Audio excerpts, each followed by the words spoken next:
nigga doing though?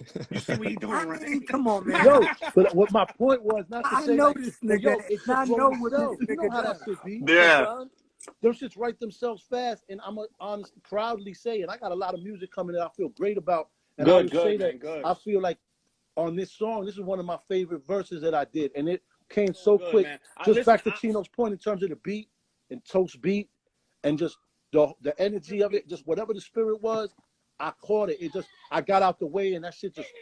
So it's beautiful, man. I don't just be saying that shit is fresh. I don't have to because I'm me, nigga. That shit is. Yo, I love that verse, man. Thank you, my brother. I love your verse. I love everybody that's. This shit is fire.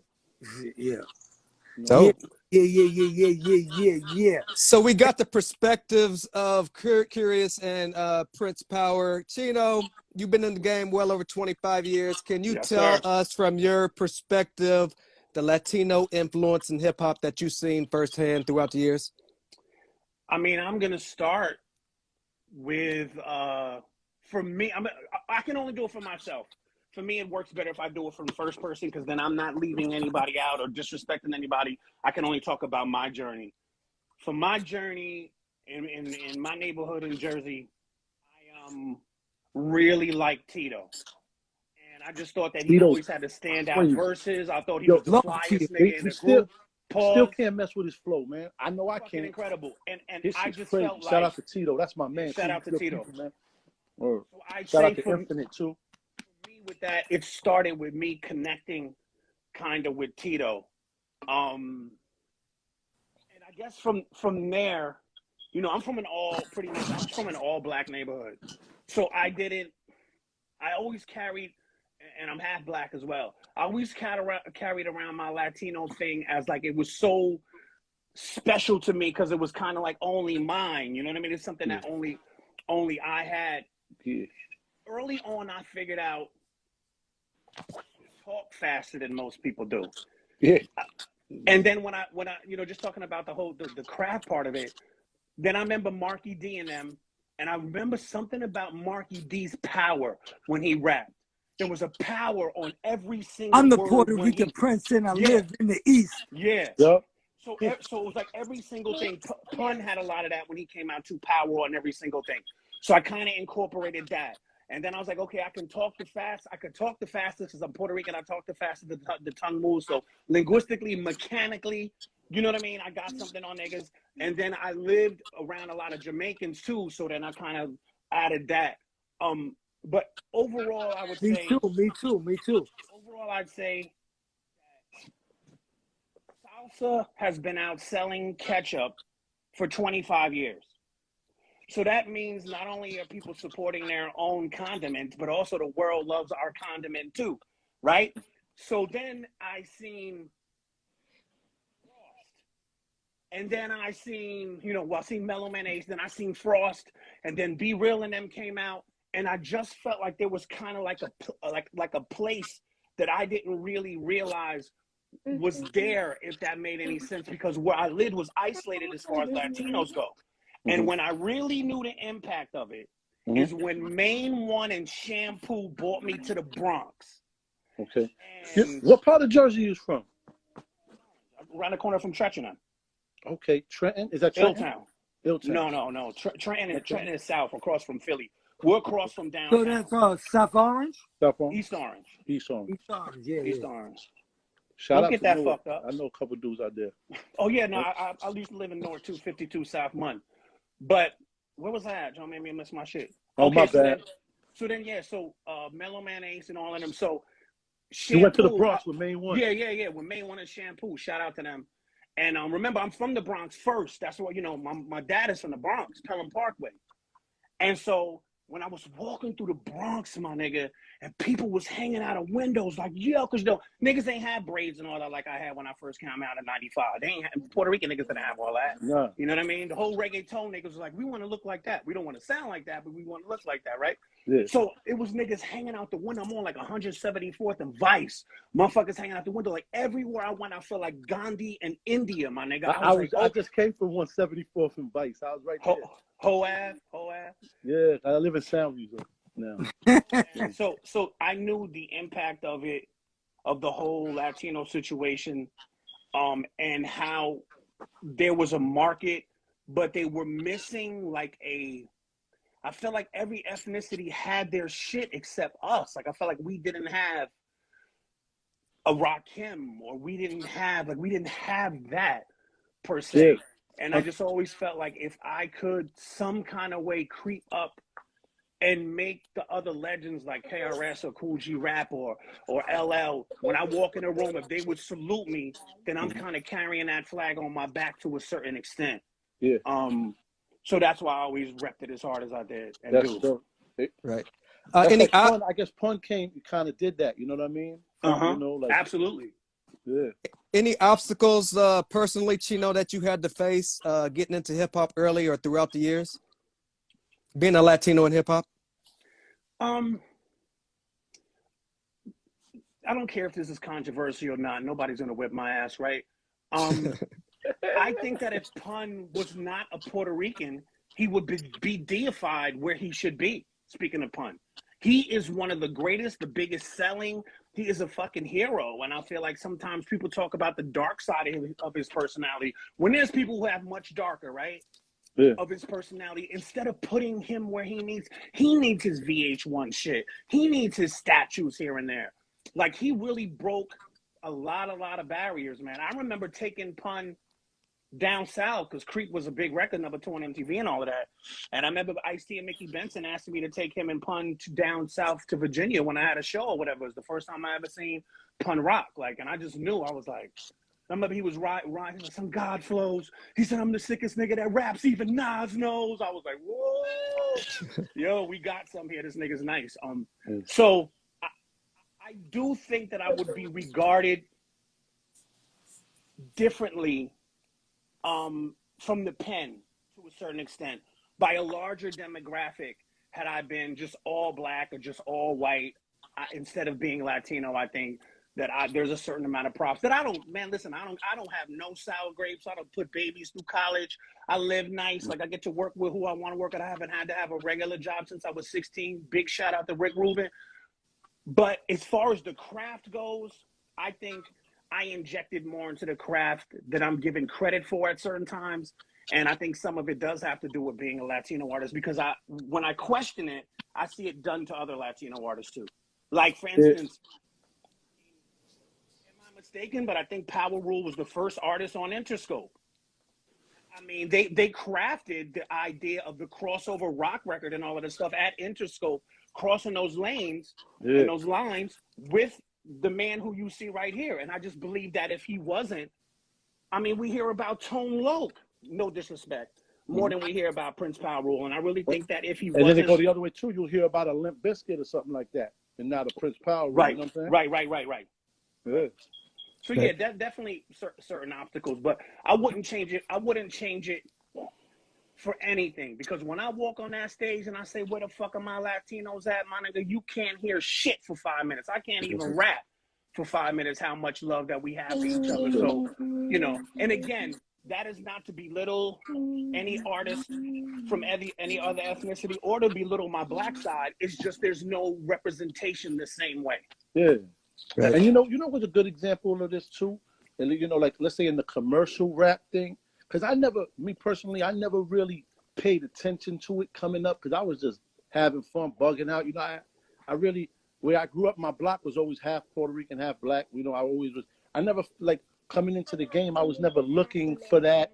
On the contrary, I felt like, people kind of drawn to me because I looked different. I was different. So it always never felt like I was being, you know, and I know any shortcomings I came across in my career, I wrote off to myself, because I'm like, I wasn't taking things as serious as I should have when I was young. You know, very, you know, all over the place. But I say that to say, that in the commercial thing, like, let's say, like, recently, shout out to my man Raise the Ratchet too. That's another Puerto Rican. What up, Ray?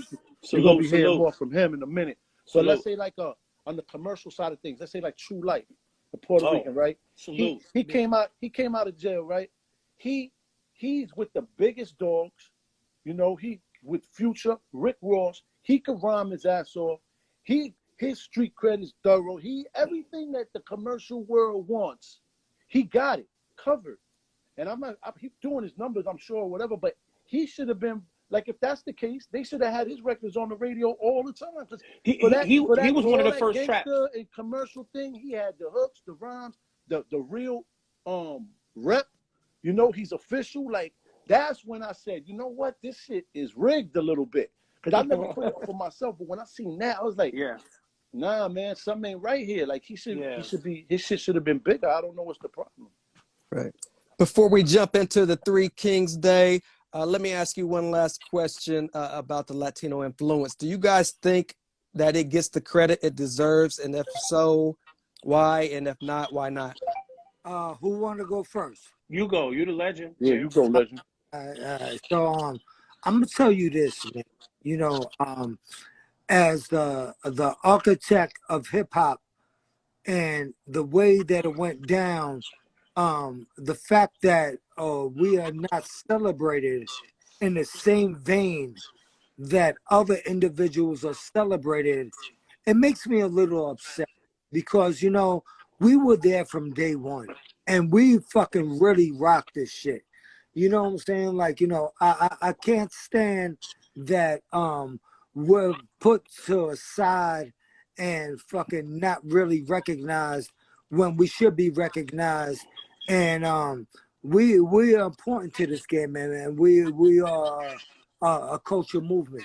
But ultimately, to add to what he said, I feel like that's a call that we have to make sure that we don't get ignored in history. We have to make our own documentaries. We have to, you know, because nobody's going to do that for anybody out here. You know what I'm saying? So with that being said, like a Bobito, you know what I mean? And Latinos that's coming up, or you know that have monetary, you know, influence. Let's make some documentaries. Let's educate the people. Let's get that shit out on a broad scale. Let's make some banging music to go along with it to draw people to it. So some of that is on us because they're not going to give us nothing anyway. What you think, Chino? I concur with both of you guys. I think that, look, if a nigga nice, a nigga nice. If he ain't, he ain't. I don't give a fuck if his last name is in a vowel at all. Absolutely. But we also do have different genres also. I'll give you a good example. I remember when Kool-Aid and them had Pocos, Pedos, Locos, right? And I remember there was a couple artists on there that wanted to rock with me, and I remember thinking that they weren't really lyrical, and that at the time, I'll always be a purist, but at the time I was just fucking ridiculous, you know? Yeah. My mind wasn't even open as much as it should be. And she was like, she's like, Chi, if you think about it, you really should do it, because when you check out what he's talking about in his lifestyle and what he's describing, it may not be as lyrical as you would like, but you guys kind of grew up in the same culture. You should listen to it and you should check it out. And so then it kind of opened up my whole realm when I started working with a lot of artists that were from South America and artists that were from Mexico and et cetera. I started to see the connection as far as the lifestyle and the culture goes. So having said that, I think the whole being recognized. Big up to nigga I Destroy, though, by the way. Oh yeah, he's legend. I Destroy, legend. Arsonist in the building. Nigga, I was in a hood in Bushwick hanging out with that nigga and Tony Touch. You know what I'm saying? So we good. So I just think you just have to kind of you have to toe the line and push the line and kind of mention it every once in a while. Every once in a while, kind of remember that there's a kid there that might be Puerto Rican or El Salvadorian or Mexico, whatever, and he's kind of like, you know, I write this boom bap shit and I like this lyrical shit, and everybody in my neighborhood is kind of, you know, trappy or they're this or that or whatever, and they're listening to you. Remember every once in a while to show them, throw them a little bit of a line. Like every once in a while I do mention, you know what, I'm Puerto Rican. I'm the first Puerto Rican that had source quotable. I'll mention every once in a while, you know, doing a Dilla documentary. I'm the only Puerto Rican nigga that rocked with Dilla. Like, you know what I mean? Like certain things. Closed mouth don't get fed. Like you got to say that. Yeah, sometimes you have to say it to let people know that there's no boundaries. As long as you're good at what you're doing, as long as you write good shit, you will always have a career, man. You'll always have a career. Yo, bro, fucking. I was Tito Puente Jr. in the building. I was the first nigga to rock with Large Professor, nigga. Damn, I'm trying to think of what I ain't got the. Yes, you do. Yes, you. I think you might be the. You might be the only Puerto Rican nigga to rock with Doom. With Doom. Shout out to Billy. Oh yeah. Now I tell you what, I'm the only Puerto Rican nigga to get to wake Doom up from the fucking movie theater because he was snoring and they was gonna throw him out when we was in Australia. I am the only Puerto Rican nigga to do that. Yeah, man. No doubt. Yo, rest in peace, my man Doom, man. Rest in peace. Absolutely. That's the GOAT right there. Yeah, I don't even accept it. Yeah. Yo, niggas don't know, man, how we got down at 6G. 6G was George's house. And fucking we had Chino, if you'd have been there, you'd have been going crazy. You had MF Doom, you had missed it. Enough, you had I'm gonna bring it to you when I go to Cali. I'm gonna bring it to you. You had so many motherfuckers that came through 6G. 6G was the fucking place to be. Keith Murray riding on the block, everybody. So it is what it is. Yeah, it was crazy. No doubt. Today is January the 6th. Can you take us back, for those who may not know the idea behind Three Kings Day? I'll answer that question. And so me and Jorge always have a connection. Like, we best friends. You know what I'm saying? Like, you ain't got too many friends in this life, but that nigga became my friend beyond the record business. And then I started reaching out to Chino, and then Chino told me how I had an impact on his life and how it was influential to him. And then it just made sense for all of us to do a record together. Yo, and can I say something about Chino too, man? One thing about Chino too, for artists of his magnitude, man, and what he's putting into the game, and I'm not saying like we haven't done nothing, but he's so down to earth, and he's so, you reach out to him, he's a real dude, like, you know what I mean? That is a sick George. I don't want there's no airs about him. There's no airs about him at all. He's a real Rican right there. That's how Boricuas get down, like, and that's just good people in general. But Puerto Ricans, we used to have that unity, because now everybody's stabbing each other, but he's symbolic of that, man. Can you take us back to the conversations and directions you guys had as far as this song goes, the creative process? The creative process was, you take the beat and spin around, Nick. That's it. And then I hit up Jorge, then Jorge dropped that verse, and then I sent it to Chino, and Chino was like, absolutely, yes. And we did it all together, man. It was a process. I did my verse, George did his verse, Chino did his verse, and now it's complete, man. It's a beautiful piece of work. It's a beautiful piece of art. Yo, and Toast is a monster. Yes, Johnson. The music is really good, man. Yo, and he don't just make beats either. He's doing videos. He's doing podcasts, but his beats is like a true vet official. He Harlem official, old school Harlem. That's all in his blood. He's a brilliant dude. So y'all gonna hear much more from him. That's for sure. The first time, because I know him. And I start seeing him doing this thing, and I'm like, who the hell is Toast, man? This dude doing everything online. Like, No. But let me give a quick shout out to my Leftovers brothers, because we didn't come out there and try to be like, the next drug dealer rapper and shit like that. Like, we really on some educated shit and fucking trying to make a difference in the community. So I kind of like I think that we're like a Public Enemy and a Rage Against the Machine type shit. So peace to my man Sunyas Allah. You always been on that shit. Peace to my man DJ Talene. Peace to my man Sick Boy Vision. Peace to my man Benny Blanco. Peace to my man Toast 187 Johnson. Peace to my man Phil Ortiz. All of us together, we make the Leftovers, and we doing some shit that motherfuckers ain't doing. Why don't you explain to them what the Leftovers means? Yeah. The leftovers That mean shit blew my the mind. leftovers people that were fucking just you know That still lives in the we weren't recognized by these individuals, and they said that we're the leftovers, and from gentrification. From neighborhoods that were gentrified. we're the people The that ones that still live there, they call us leftovers. they you know they That's call crazy. us leftovers. When he told me what the name, he told me, because I asked him, what does the he got a crew called the Leftovers. I asked him, what does that mean? Yeah. When he told me that was so disgusting. Like, I was like, wow, really? But it's dope the way I took it. I took it as a that shit made me sick. I was like, word, the left. That's what they look at us. They come into our hood and be like, oh, these leftovers. Like, you serious? Like, really? That's crazy. That's crazy. As a disrespect in the beginning. But you know how niggas do. No, it's good. You flip it, yeah. We turn a disrespect. You make lemonade, man. Now you're gonna see what's left over. Now we're gonna show you what the fuck is left over. Yeah.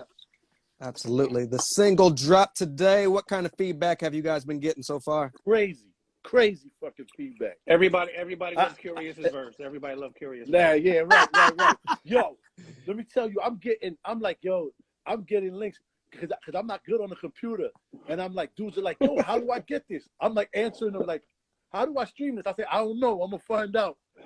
I know. You know, big shout out to Bandcamp. I don't really know a lot about it. Yeah. I know a lot of, like, even my brother, shout out my brother, was like, yo, when can I get this on iTunes? I was like, yo, you gotta hit up Power Rule, man. I don't know what the fuck he's doing. He's doing whatever he's doing with the shit. I'm gonna try my best, to wait it out. But I know people want me to put my verse up on my shit. Man. Hey, yo, y'all go to Bandcamp, go download that single. Yeah, man. And just support, man. You know what I'm saying? Just that shit fire. It's dude, gonna I'm not support you back when you listen to it. Looking for the attention. That shit gonna support your brainwaves, bro. That shit gonna support you. How good when you hear Chino's verse, that shit gonna support your neurons. No doubt. I just want everybody to know that we are relevant and we here and we ain't fucking going away, bro. No. We ain't going away. Like, dude. Hey, you see that one song? Guess what? There's gonna be many more songs. For sure. Yo, I'm gonna be real. I'm gonna plug this right here. Y'all check this out too. Go check out this Concrete Jungle right here. Oh, you got the shameless plug. Go ahead. No doubt. Like you said. Chino, what you got, Chino? Yes, sir. Yeah! The Chino Excel graphic novel. Yeah, cause we got to do that. You know what I'm saying? The second one is coming out in January. Ourselves. We got to praise ourselves. Yes, sir. Absolutely. You said the single was available via Bandcamp. Is there going to be a group album at some point? I'm with it. Oh, we'll see. Well, shit. If Kurious writes all his three of us in 20 are minutes, on the same page. I do. All three of us are on the same page. Yeah. So that Sometimes could definitely be a possibility. No doubt. Yeah, no, that's nothing, man. That'd be even if it's an EP, 7 John, we finish that shit in 2 weeks. Should be done. I got you, Toast. I got you. Shout out Nick Wiz was in the building. Matty Bush in the building. Okay. Shout out my brother Immortal Technique always. Oh yeah, Immortal Technique. Yo, that motherfucker right there, B. Yo, let me tell you something about Immortal Technique. I am in awe of that motherfucker. He is so fucking comprehensive with his shit that I am fucking a fan of that nigga. Y'all could do an ill one together. No doubt. I'm not. That's my nigga, man. Going on 15 years, Rebel Arms. We've been all over the world together, and I will tell you this: sometimes that motherfucker is too real. No. I know it seems like, how can that possibly be? But there's times that I've been like, yo, this is what we doing. He's like, this is what we doing, nigga. But all right. Yeah, it gets real. That's my nigga. I love that nigga right there. I love that nigga too, man. And hold on, Arturo, turn that shit off, man. Chino, hey, yo. Chino Jorge. Yes, sir. I love y'all. Man, I love you fucking too, bro. Thank you so much for joining on this Instagram live with my nigga Sin-seer. And fucking, this is an important thing. This is some shit that we really needed to get out there so we can speak our mind. So thank you, bros. Yeah, thank you. It been a long time. Sin-seer, been a long time coming. We're gonna get up again, man. It's been a long time. Absolutely. Big fan of your work, man. I love how you handle how you handle the art form. I appreciate that. I appreciate that. This has been a great opportunity. I thank you guys from the bottom of my heart for the opportunity. Man. Thank you. Man. Pilar, I see you, ma. Salute. Before we get out of here, let us know individually what you're working on in the future. Basically the Leftovers NYC is gonna come out with a new album, and that'll drop at the end of January. And then I have the Crime Wave music album, which is an all rock album with my man John Stanya from Helmet and my man Pat Delaney and my man Caesar. So we gonna fucking get it, and we gonna get it right. Like, you know, that shit ain't gonna be no contrived rock shit. You know that I love rock shit. And fucking that shit is gonna be fucking fire. No doubt. Chino, what are you working on? Go ahead, Chino. Shit. You got the graphic novel. I got the graphic novel again. Reconstruction. ChinoExcel.com. We got it's a 7-piece series. Number 2 comes out next month. I got the album with Madlib Oh No. That's about to drop in a minute. I got a joint called Darkness and Other Colors with my man Body Bag Ben. That shit is crazy. And I stay with the feature, so I got like a million things coming out with a million motherfuckers that I fuck with. And I write and direct my own videos now, which I got the one with Madlib. It's about to go to a film festival soon. And you good at it too. Thank you, man. Pretty fucking good, man. Pretty fucking good. I can't front. Good, bro. And then for all you that fuck with the shit with me and Baltazar Getty, we got a full album coming out. Next year we did an EP. We did an EP last year. So that's it. And then, what you got? What's up? What done. You got, Joe? I'm running. For me? Yeah, you know what? Right now I got Concrete Jungle out right now, and it's a whole bunch of things on deck, but I'm gonna keep it under wraps. We're gonna surprise. We're gonna throw out some surprise.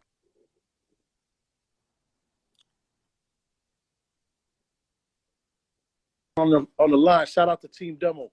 They do joints for I've been rocking. They dope out of VA, and I plugged Power Rule in with them, and they're crazy with it.